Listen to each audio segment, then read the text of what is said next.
yes. The answer might be yes because there was no new collective cry in Congress today for impeaching the president after he committed a crime in public. That is the benefit the president is now reaping from his years of utterly insane and reckless tweeting, beginning with his pathological lying about President Obama's birth certificate on Twitter. Twitter is the forum where the president lies more than anywhere else. And so the country has grown used to the president being crazy on Twitter, just outright crazy. The country has grown accustomed to shrugging off Trump tweets, tweets filled with madness, spelling mistakes, and inexplicable quotation marks. In his most criminal tweet of the day today, Donald Trump actually put quotation marks around the words President Trump, as if he's not really president. Such is the dementia of a typical Trump tweet, and so Trump tweets are not taken seriously. But are they not taken seriously to the point that Donald Trump can commit a crime on Twitter and it will be ignored? Ignored by the special prosecutor who is investigating Donald Trump? Here is the most criminal Trump tweet of the day. I will never testify against Trump. This statement was recently made by Roger Stone, essentially stating that he will not be forced by a rogue and out-of-control prosecutor to make up lies and stories about President Trump. Nice to know that some people still have guts. Article 1 of the impeachment articles adopted by the House Judiciary Committee against President Nixon said, in his conduct of the office of the President of the United States, Richard M. Nixon, in violation of his constitutional oath faithfully to execute the office of the President of the United States and to the best of his ability preserve, protect, and defend the Constitution of the United States, and in violation of his constitutional duty to take care that the laws be faithfully executed, has prevented, obstructed, and impeded the administration of justice. That was Article 1. Article 1 specified that the president, quote, using the powers of his high office, engaged personally and through his close subordinates and agents in a course of conduct or plan designed to delay, impede, and obstruct the investigation. Count 5 of Article 1 of the Nixon impeachment articles said the president should be impeached and removed from office for, quote, obtaining the silence or influencing the testimony of witnesses. Influencing the testimony of witnesses. That is what Donald Trump was doing today. That is what Donald Trump has been doing publicly and has expressed sympathies for Paul Manafort. While Paul Manafort was on trial, the president was trying to influence a federal criminal jury in Paul Manafort's case with tweets. That would have been an impeachment count against Richard Nixon if Richard Nixon did that, because the Congress that moved against Richard Nixon had not lost its collective mind and stopped caring about the rule of law. Donald Trump has publicly dangled a pardon in front of Paul Manafort, saying that he's thinking about it. The president is thinking about it. It's not off the table. The president is obviously hoping that Paul Manafort does not tell Robert Mueller anything incriminating that he knows about Donald Trump.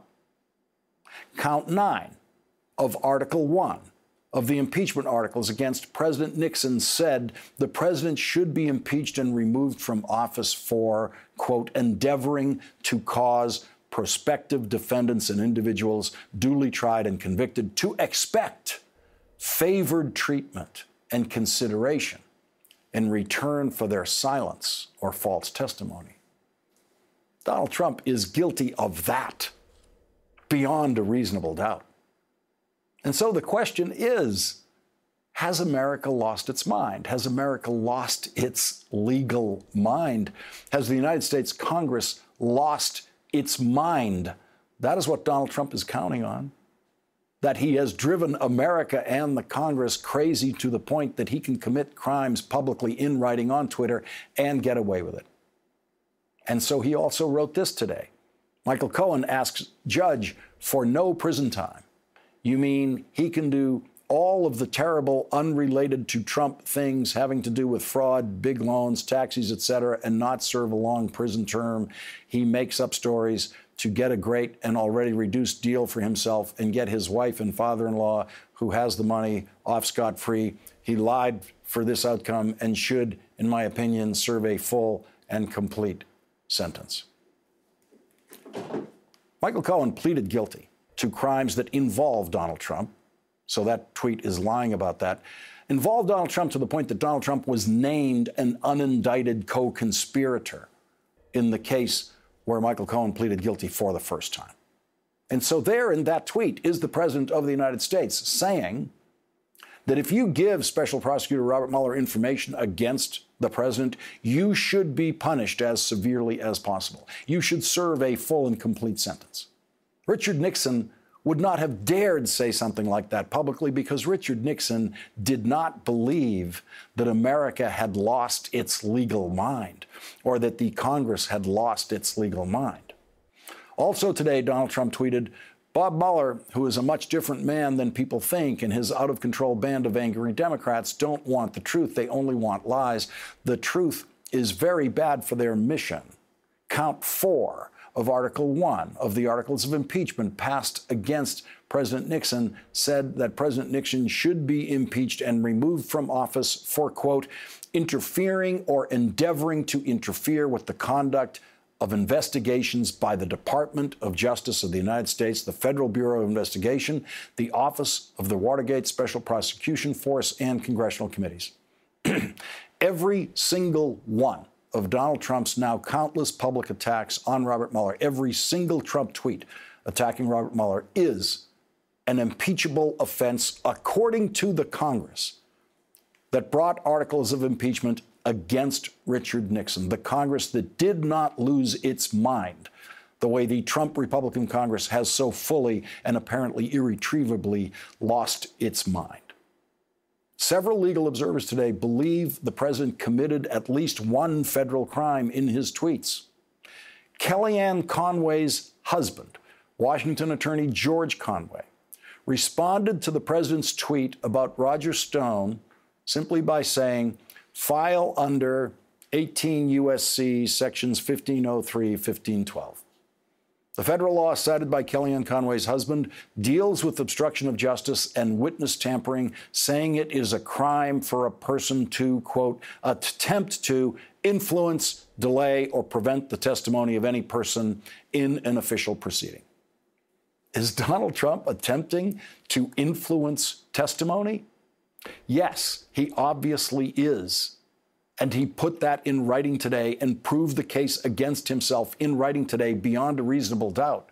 Most of the news media will not see it that way because the news media has indeed lost its collective mind. The news media lost its mind and its balance for Donald Trump years ago, and is very, very slowly in recovery now, but will not recover fast enough to know what to do when the President of the United States commits crimes in public on Twitter.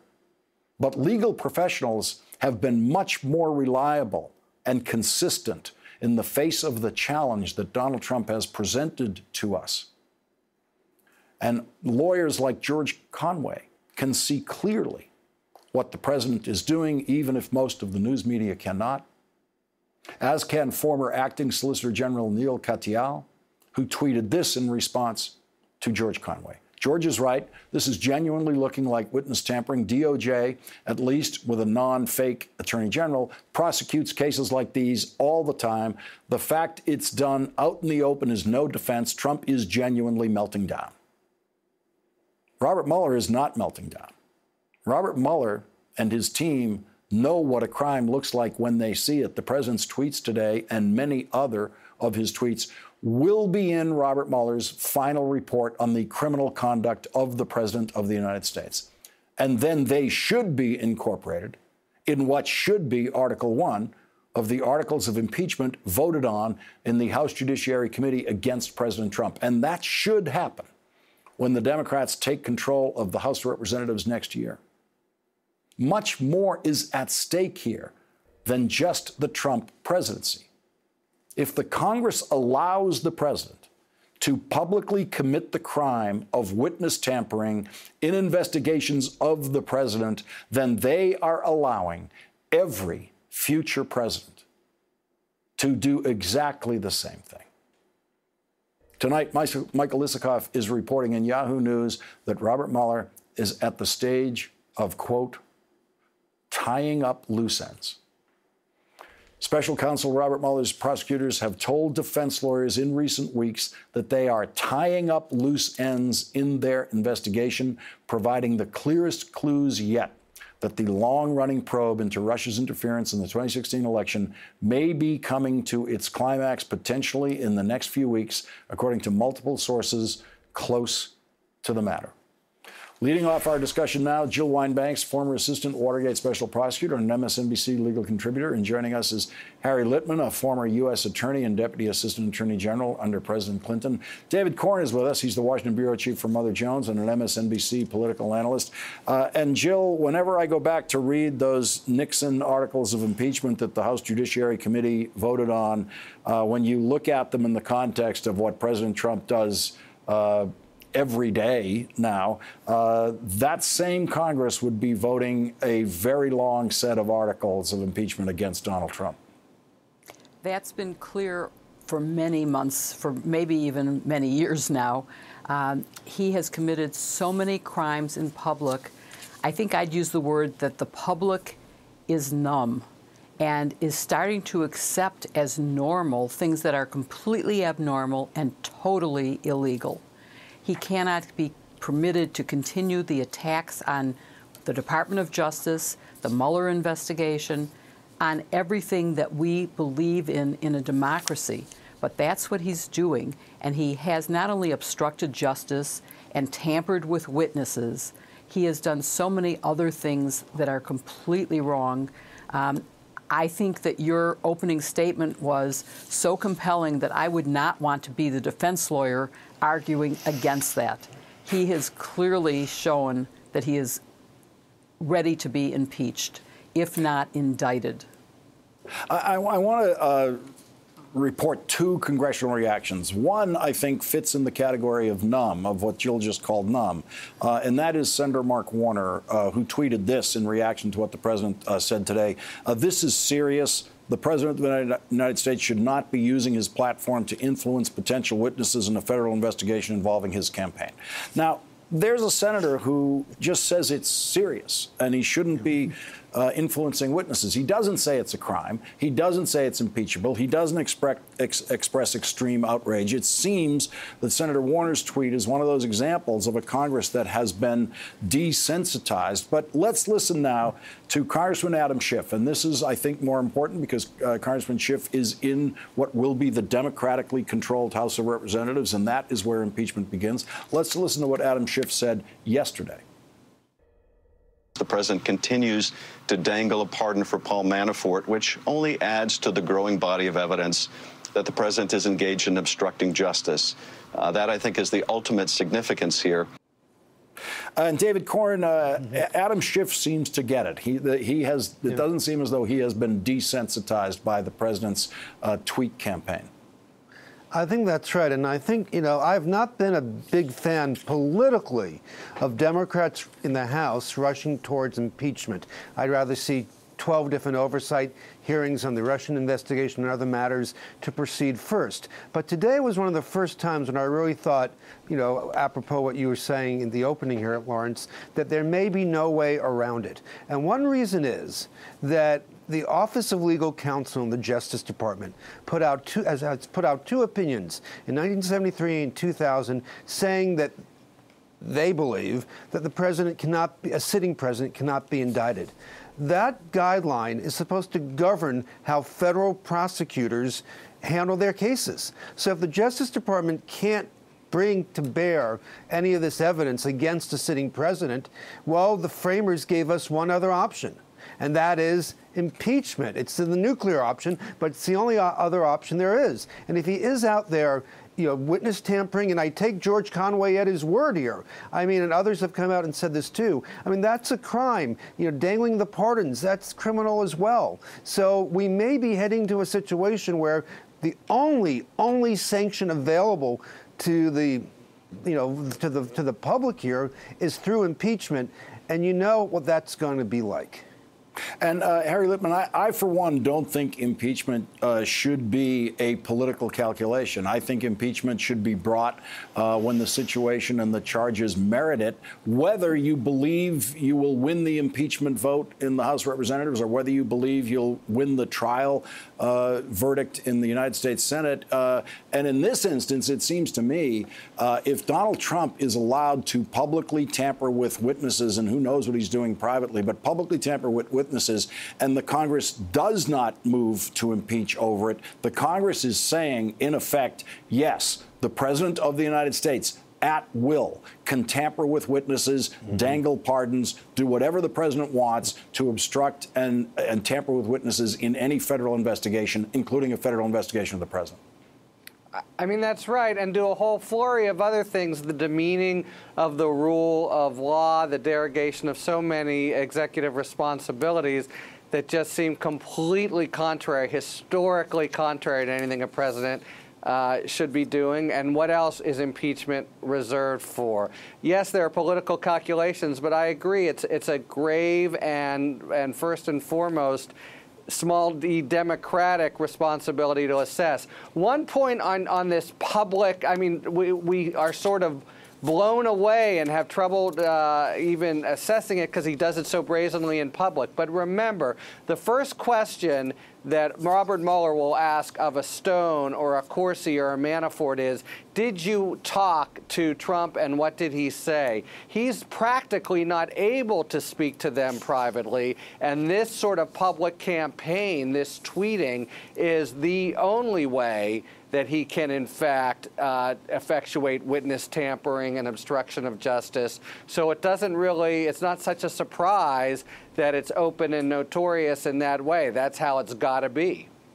Yeah, Jill, Harry makes a great point. I mean, there are plenty of criminal defendants or people in trouble who try to find ways to influence witnesses, but the witnesses are surrounded by lawyers, and there's all sorts of, it becomes very difficult to get often direct communication, the kind of communication people like that want. And here's Donald Trump, who just decides, I'm just going to do it publicly. I'm just going to do it through the media, and I'm going to use my image as a reckless speaker to my advantage.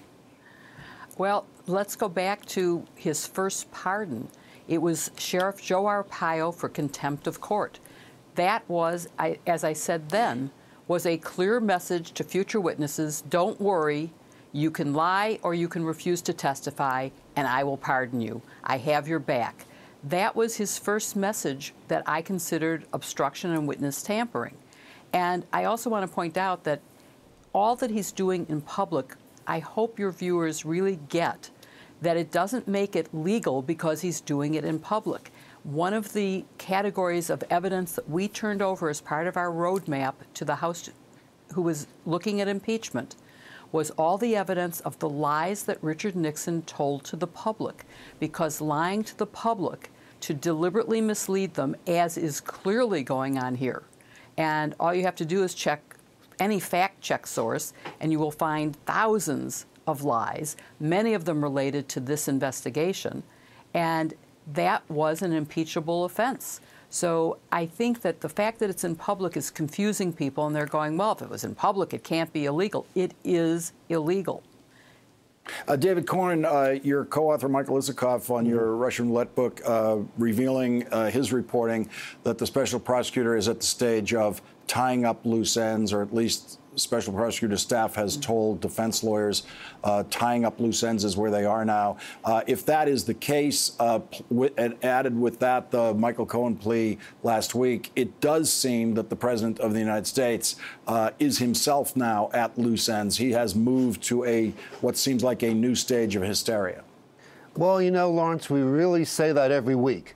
Like we say, he hit 11 this week, and then, no, we have to go up to 12, then 13, then 14. I mean, it's Euclidean. It goes on, and it's infinite, right? It's infinite. The amount of outrage here that we have to gin up to match the extreme reckless behavior. It seems that Mueller is tying up some loose ends. We still don't know exactly where he is. We do know from the court filings that Michael Cohen has spent about 70 hours talking, telling all to Mueller's investigators. And of course, he's talking to the Southern District of New York and others as well. And I just have to believe that that might give them more leads to pursue. There are other matters out there that we suspect Mueller might have been looking at that we haven't heard much from. So, again, we just don't know when he's going to finish or what even is going to come out at the end of this, a report or just some more prosecutions. David Corn, Jill Wine-Banks, Harry Litman, thank you for leading off our discussion tonight. Really appreciate it. And when we come back, Congressman Eric Swalwell will join us with his reaction to developments in the Mueller investigation, including the president's attempt to influence witnesses. And according to a former deputy special prosecutor, Robert Mueller is now laying the groundwork for a conspiracy case aimed at Donald Trump and his family. That former deputy special prosecutor, Peter Zeidenberg, will join us.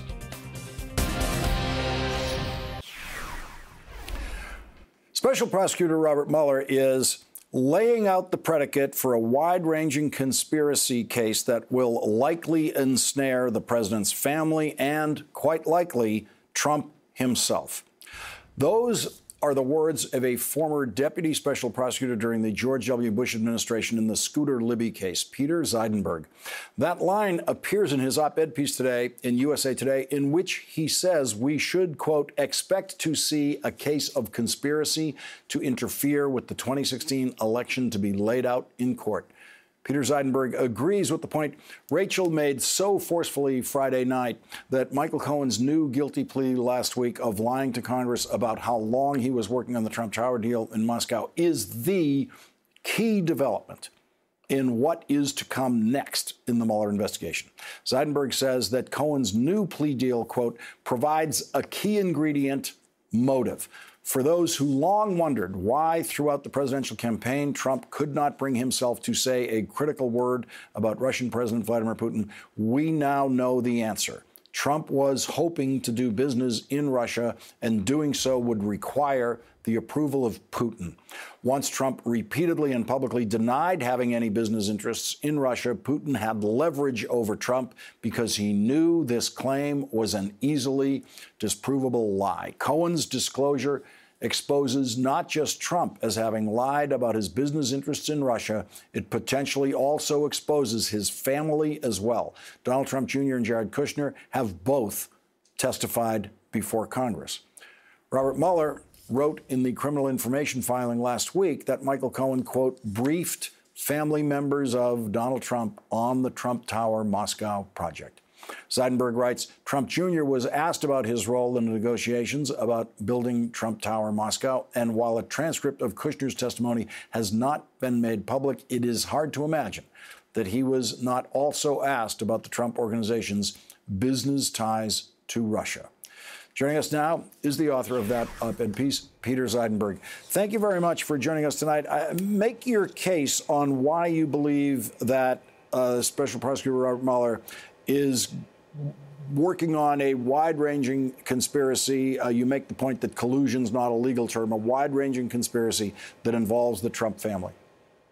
Well, as to the conspiracy itself, I mean, there's been several dozen indictments of Russians who were charged with 371 conspiracy. It's a conspiracy against the United States for unlawfully interfering with the functioning of the 2016 election. So we know that Robert Mueller believes that this conduct violates U.S. conspiracy law. Now, the question is, did they conspire with anyone? So that's what I mean, that they're building this piece by piece. We already understand that he believes there's a legal basis for it, because a lot of people have been saying, well, it's not illegal even if they did it. Well, Robert Mueller disagrees with that. So what I think we're going to see possibly within the next few days, when Robert Mueller files his pleadings regarding Manafort and on why the prosecutor feels Manafort's been lying, is they're going to be laying out in that a great deal of facts.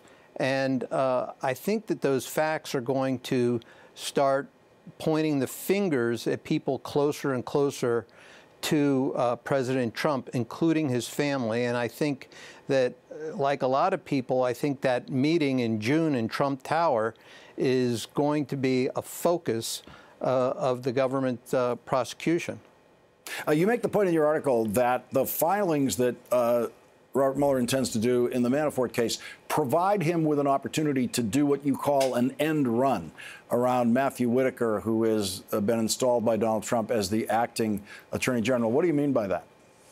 Well, what I mean is, under the statute, the report that Mueller is supposed to write goes to the Attorney General. And I think a lot of people, myself included, have concerns about whether the Attorney General will release that. Now, with the Democratic House, perhaps it can be subpoenaed. Maybe they'll fight that. But at least there's a legitimate question about whether that will be made public. This opportunity in open court would be a way of getting a lot of those facts, not a 100-page report certainly, but significant factual predicate for why Robert Mueller believes Paul Manafort has been lying. This is going to be a contested issue. Manafort's attorneys are going to say, no, our guy was telling the truth all along. So this is Mueller has got very good reason for putting in chapter and verse what was asked, what was answered, and what the facts are, which lead Bob Mueller to say he's been lying to us. And I expect that that will include emails, text messages, bank records, and other witness statements to support his contention that Manafort has been lying to them in their debriefings. Peter Zeidenberg, thank you very much for joining us tonight. Appreciate it. Congressman Eric Swalwell joins us next. Democrat Jerry Nadler will be the chairman of the House Judiciary Committee when the Democrats take control of Congress. Here's what he had to say yesterday. The fact that he was lying to the American people about doing business in Russia and that the Kremlin knew he was lying gave the Kremlin a hold over him.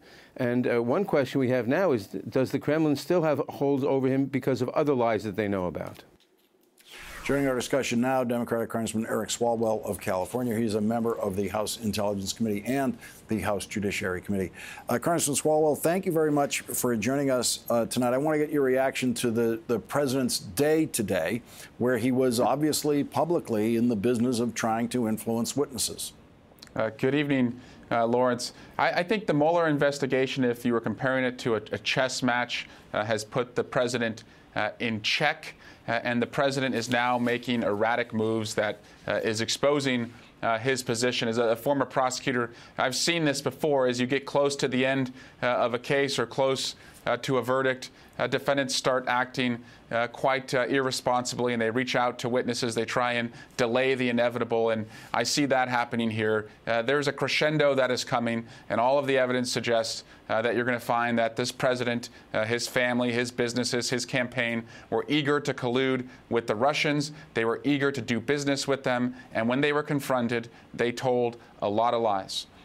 What the president did today would have been incorporated in an Article 1 article of impeachment if the Congress that brought impeachment articles against Richard Nixon was in place today. This seems to be a very different Congress. The sensitivity to these things seems to be very different from in Richard Nixon's time. Is that true in the Democratic side also? Is there a lack of reaction to this today? Well, for the last 2 years, Lawrence, we've, quite frankly, felt powerless, and we've had to rely on people on the outside, the people who've gone to the streets, who've run the Protect Mueller protests, and with their spirit, they were able to help us elect 40 people to win the House. And so we're not powerless anymore. And actually, we're in this position now where I think we have to, really assert our confidence and tell the American people it's going to be okay. We can prevent the president's worst instincts now. We can intervene where necessary. We can put a straitjacket where the president wants to be harmful. And that's going to start by conducting all of the investigations where he was given a free pass before. One, to hold him accountable, but two, we've got a presidential election coming up. We've got the same adversary that helped him in 2016, just as capable and just as likely to want to help him again. And we better make sure that this democracy is not made a mess of again by this president and his team. Mike Quigley, one of the members of the Intelligence Committee, one of your members of the committee you're on, told NBC's Casey Hunt today, she asked, does he think that Donald Trump Jr. lied to the committee? Because in the wake of Michael Cohen's new guilty plea, there's a lot of speculation about that. And what Mike Quigley said was, I wouldn't be surprised if he lied to us. He said there were some circumstances about communications with his father, about the meeting at Trump Tower. Do you believe that Donald Trump Jr. lied to your committee? I think he showed a consciousness of guilt when he was asked about conversations he had with his father, whether or not he told his father about that meeting that he took where the Russians were offering dirt on Hillary Clinton. And he told us, Lawrence, he said that he's not going to answer any questions with his father, asserting a father-son privilege, which is a privilege, only something that the Trumps could create. And I think innocent people would have been straight with us. Don Jr. didn't want to be straight. Bob Mueller will know the answer to that. And Congressman, there's a lot of speculation now in the wake of Michael Cohen's guilty plea that it's more than just Donald Trump Jr. It is possibly the president's son-in-law. That this is the key turn in the case. Does it? Knowing what you know, is the Michael Cohen plea as big a turn in the case as it has been portrayed to be? It is, and the reason is that Michael Cohen is one of the only individuals who has lived in all three of Donald Trump's worlds. His personal world, we know that by the dealings he did with Stormy Daniels.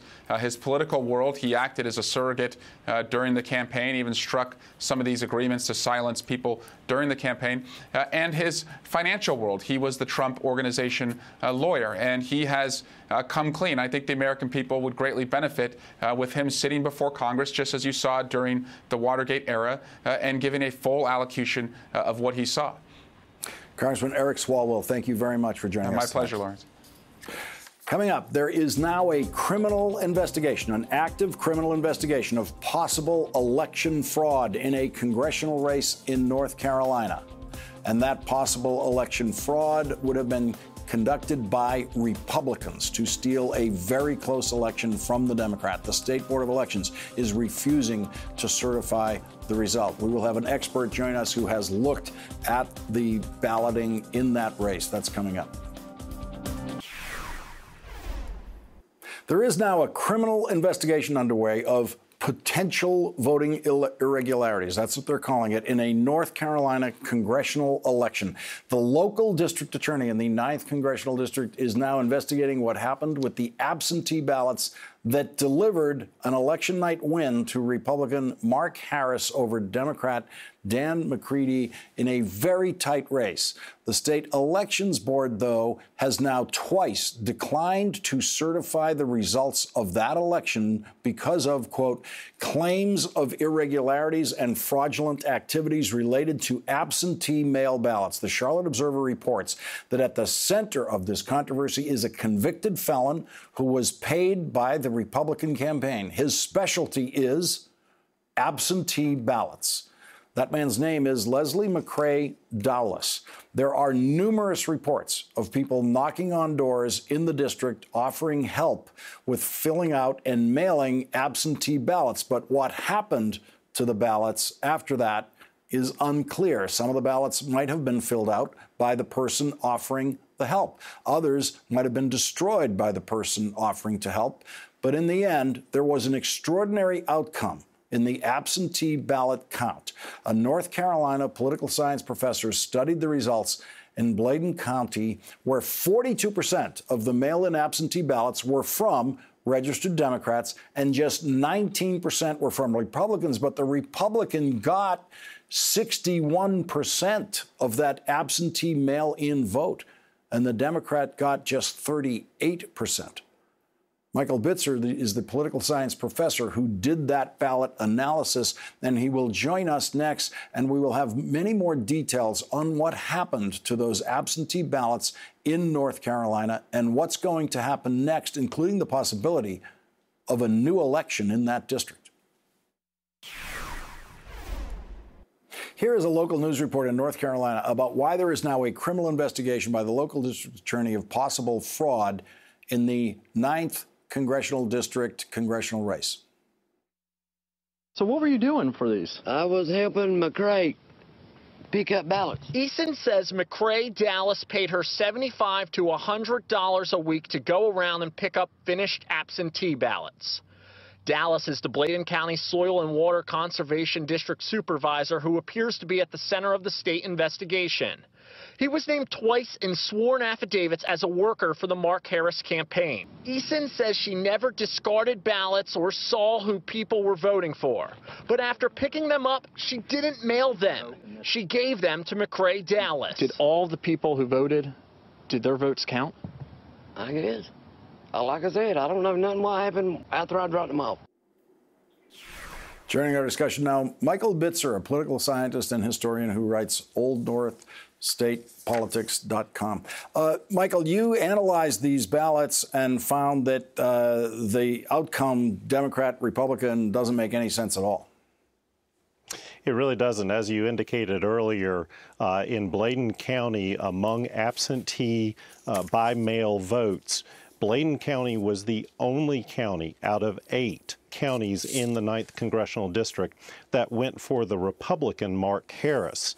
All of the other counties, particularly those with absentee by mail, went for the Democrat Dan McCready. And I started looking more deeply into it and found that while the state had an average of about 16% of non-returned ballots, meaning ballots requested by mail that the voters asked for but did not return, the 9th Congressional District had about a quarter of those ballots not returned, and in Bladen and Robeson County, Bladen County had about a 40% non-return rate, and Robeson had about 60% non-return rate. So those are extremely high non-return rates for, while it may be only about 3 to 5% of the electorate, could have decided out of 280,000 votes a margin of 905 votes potentially. And the local reporting indicates that McRae Dulles, who is a convicted felon himself, who was hired by the Republican campaign, then paid other people to go around door to door collecting people's absentee ballots. And the absentee ballots in North Carolina apparently require 2 signatures to witness, 2 witnesses witnessing the signature of the voter. One witness, according to one report, one witness signed 45 absentee ballots. Another witness signed 43 absentee ballots. Another witness signed 44 absentee ballots. And 5 people who signed multiple ballots listed their address as the same 1-bedroom apartment where the landlord says it is occupied by exactly 1 person. All of those people are suspected associates of McRae Dulles, and that is what is making this look like some kind of criminal fraud on the absentee ballot system. It does. And if those people were collecting ballots, if they were going to the voter and asking for the ballot unsecured, they would have access to that voter's ballot, and they would have been able to manipulate the ballot or simply do away with the ballot. There are a lot of the pieces of this puzzle that we don't fully understand yet, but there is something obviously going on. The data is telling us one thing, and now we're starting to get a more of a narrative of what potentially could happen and what the State Board of Elections and their evidentiary hearing is working towards in terms of an investigation. And what is the authority there to order a new election? The State Board of Elections has discretionary authority through the general statutes if 4 conditions are met, and the last one is probably the most important because it says if there are improprieties that taint the overall election and call into question the validity of the vote, then the State Board of Elections can order a new election. It doesn't matter if there are questionable ballots that could potentially even switch the election or keep it as is. It is up to the tainting of the general election. Michael Bitzer, thank you very much for joining us tonight. Tonight's Last Word is next. Tonight's last word goes to presidential candidate George H.W. Bush when he was running in the Republican primaries in 1979 and 1980. Among even your friends of the minority who know who you are and who admire you in the party, one of the things that always comes up is that maybe George Bush is too nice a guy to be president. Maybe he's not tough enough. Yeah, I've heard if you that. can't take out after, what about the tough enough question? And Well, start tough it out, enough but if is you I don't want to take out after these other equate guys. toughness with just attacking some individual. Is Ronald Reagan too old? No. Let the voters determine it. Let the press determine it. Just like on the Democrat side, there's all these extraneous issues. Let the people decide it. Is John Connally too slow?